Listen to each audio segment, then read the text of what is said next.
In the realm of house construction, three fundamental systems play a pivotal role in shaping our living spaces: plumbing, electrical, and mechanical.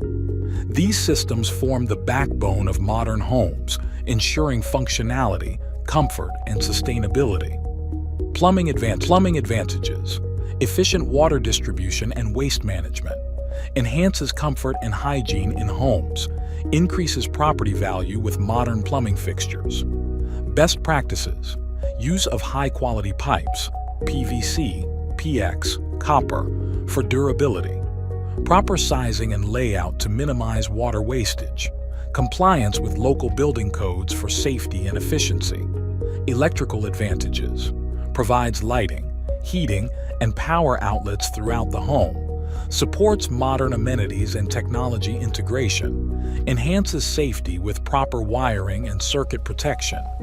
Best practices: use of energy-efficient LED lighting and appliances. Proper grounding and surge protection for electrical systems.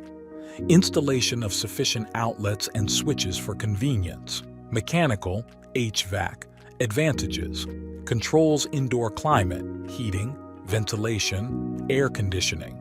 Enhances indoor air quality and comfort. Increases energy efficiency and reduces utility costs. Best practices: sizing HVAC systems correctly for the home size and layout. Regular maintenance to ensure optimal performance and longevity. Integration of smart HVAC controls for energy savings and convenience.